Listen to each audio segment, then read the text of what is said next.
The webinar link, the link to the webinar recording will be forwarded to everybody who's registered for this webinar and also placed on the home page of GreenFaith's website. So you'll be able to pass on the link to the recording or the link to our home site for others who might like to listen in. It's a real pleasure this evening to welcome Dr. Pankaj Jain, and I wanted to give you just a brief overview of the webinar before I introduce him more directly. After some introductions, Pankaj will review for us some of the most significant Hindu teachings in relationship to the environment. He'll talk about a series of Hindu eco-heroes, or as we call them later in the presentation, eco-gurus, and we'll have time for closing.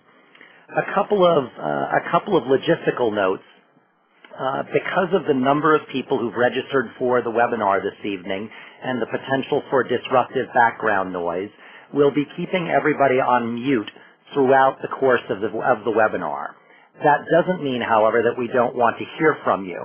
You have on your screen a chat function which you can use, or a Q&A function which you can also use to send questions in.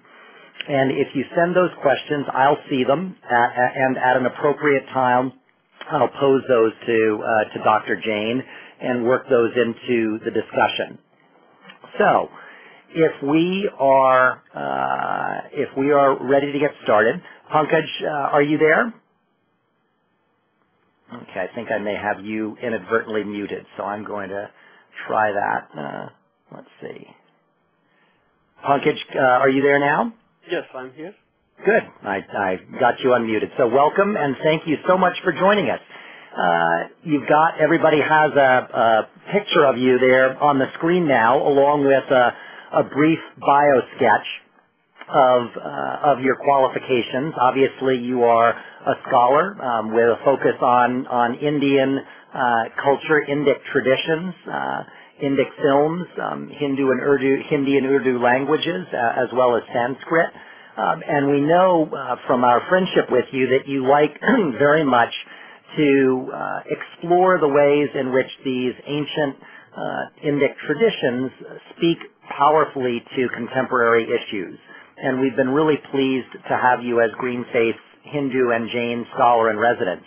On a more personal note, tell us a little bit about what got you interested in the link between Hinduism and the environment. What got you started on this work?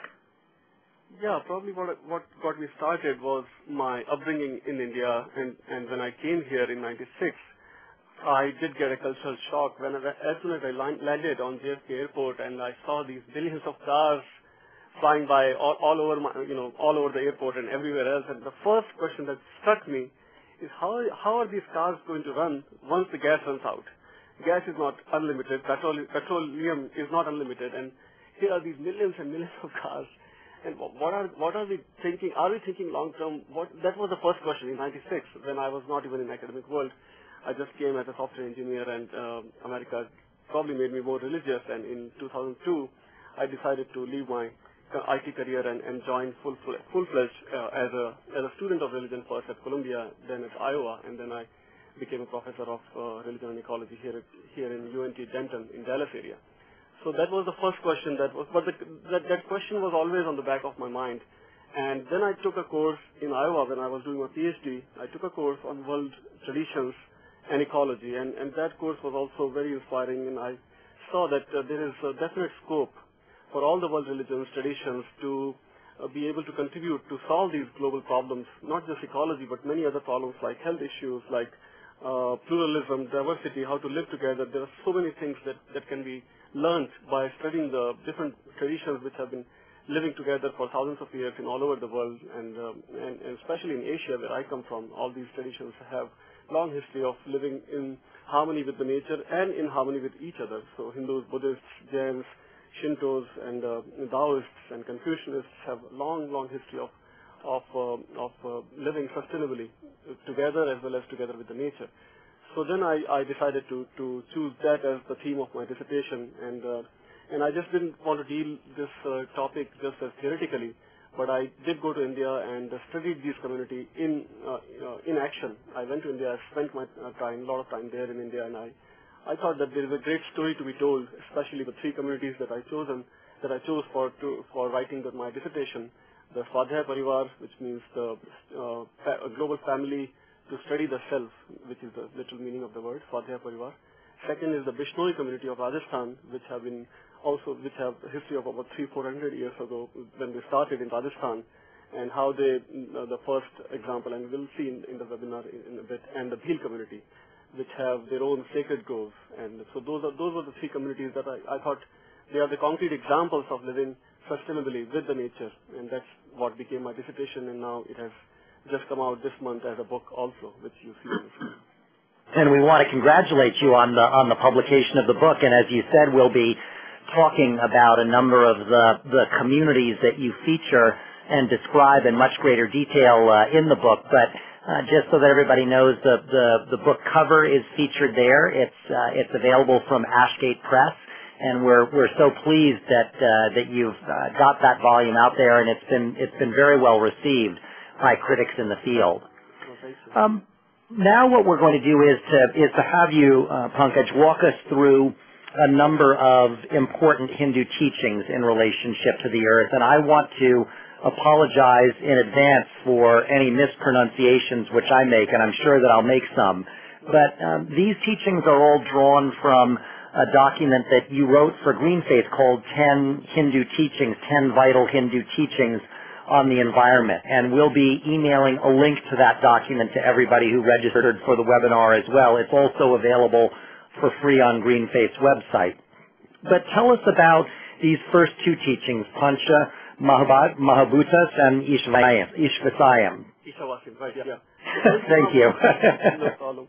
So Pancha Mahabhuta, probably Mahabhuta might be a new word for many of us, but punch word is very, very, very common for us. We all drink fruit punches, and we get it from all the grocery stores in this country. So that punch really means 5.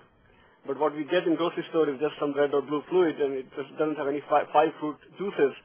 But technically, the fruit punch really should have 5 fruit juices. So Panch Mahabhuta, again, punch means 5. Mahabhutas means 5 great elements. 5 great elements are the space, the air, the fire, the water, and the earth. So what Indic traditions teach us, Hinduism especially, Vedic traditions, that these 5 great elements that constitute the environment are all derived from single divine energy called the Prakriti, the primal energy, the Brahman also. So each of these elements has its own life and form, and together these elements are interconnected and interdependent. So Upanishads, for example, another set of ancient texts within Hinduism, they explain that this interdependence of these elements in relation to Brahman, the supreme reality from which they arise, is all very, very connected. So it's a kind of a sequential process. So from Brahman arises space, from space arises air, from air arises fire, from fire arises water, and from water arises earth. So we see that all these great 5 elements, together they constitute the entire universe, and there is this interconnection between all these great elements. And not only that, but even going further, in Indic tradition, Hinduism especially, it recognizes that the human body itself is also composed of and related to these 5 elements. And they connect again with these body parts, with these great elements. So the human nose is related to earth, tongue is related to water, eyes to fire, skin to air, and ears to space. So this bond between our senses and the elements is the foundation of our human relationship with the natural world.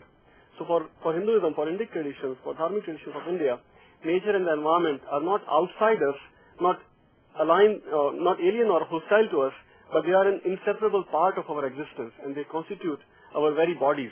So we are, in fact, microcosm. Our bodies are a reflection, an image of the macrocosm, the universe. They are completely interconnected, interdependent. So that's the first major teaching of Hinduism, Panch Mahabhutas. The second teaching is the Ishavasyam. Isha again means divinity or Brahman, or to use the simple word God. And Avasyam or Vasyam means that the divinity resides in every particle of the universe. So there are, even in several songs and bhajans and several films, this is very common saying all over India that Karn Karn mein Bhagwan. Karn means particle, Bhagwan means God again. So every particle of the universe is divine, because there is dance of divine energy in every particle. So every particle is divine, every particle. So if you take a look from Buddhism, in Buddhism also there is a saying that every particle has a Buddha nature. So even from Buddhism's perspective, every particle becomes divine because every particle is divine, is Buddha, potentially a Buddha element. So since every particle is divine, automatically the entire universe becomes reverential, to be revered, to be respected, to be taken care of. So these teachings together, Panch Mahabhutas and Ishavasyam, very powerfully give this teaching that the universe, all the natural resources, all the ecological resources are divine and not to be abused, not to be wasted, but to be treated very, very carefully, very reverentially. And it seems to me from what I've learned from you that one of the things that's a remarkable environmental asset within Hinduism is that Hinduism is not at all shy about recognizing the presence of divinity within the earth. Many of the Western traditions are more reticent or hesitant to do that. Hinduism is very, it seems to me from what you've taught me that it's central to Hinduism to see the earth and various parts of the earth, whether rivers or mountains or forest groves, as direct manifestations of the divine. Right. Yeah. Thank you for calling me teaching, but I don't think I can teach you. But what I've done is I compiled all these great teachings from the traditions, from the various gurus and contemporary gurus, and I've just compiled in this article. I'm just transmitter of the knowledge. So yeah, so Hinduism has all these forms of divinity. So all the rivers are treated like goddesses. Even the country of India is all the cows are treated like mothers as well. So earth and rivers and cows and even the wealth is treated as goddess. Knowledge is treated as goddess. So to give a divine status to any form, especially in the feminine form, is very, very common for Hindus. So even today, for millions and millions of Hindus, when they wake up in the morning, the first thing they have to do is they have to recite a Sanskrit shlok asking for forgiveness from the Mother Earth. Because when we wake up, the first thing we do is touch the Mother Earth from our feet. So that's a very disrespectful gesture from Hindu-Indian traditional perspective. So first thing they do is recite a Sanskrit shlok that, "Oh Mother Earth, I'm going to touch you from my feet, so please forgive me." So to inculcate this value to Hindus that you have to treat Mother Earth reverentially is not to be taught from outside, not to be not a new concept that because Mother Earth is sacred, but because Mother Earth is valuable, you have to treat her with all the respect. It's part of their being, it's part of their tradition for thousands of years. Millions and millions of Hindus still do recite that shloka. So I can even recite the shloka, but I guess message is already conveyed. So that Mother Earth is to be revered, to be taken care of.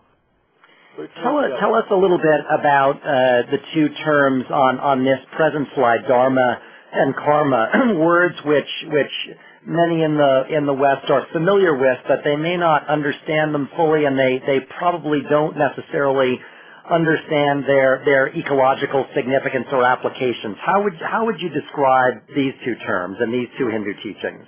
Yeah, this is probably one of the most favorite or the most favorite term, dharma. Dharma is such a powerful concept. If you go to the Sanskrit root of the word dharma itself, it comes from the root called dhri, which means to sustain. So that became part of the subtitle of my book itself, the Dharma and Ecology of Hindu Communities, sustenance and sustainability. So sustenance and sustainability, they can be connected with the word dharma. So dhri, root itself means to sustain.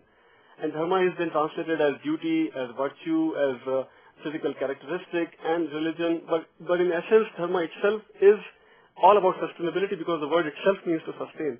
So and the word also comes from another ancient word in the Vedas called the word ritam. Ritam is also cognate with the word rhythm in English. So to maintain the rhythm, ancient Vedic seers, they used to perform Vedic rituals in which they used to recite the shlokas to maintain the rhythm of the universe. So by their duties, by their actions, by their offerings into fire rituals, the idea was to be able to maintain the rhythm of the universe. So that rhythm became eventually dharma. And dharma also is the same idea that to be able to sustain the rhythm of the universe by our present actions as humans, what we do is reflected in the universe. So again, this interconnection is very much reflected by our daily actions. we are causing all the results on the universe around us.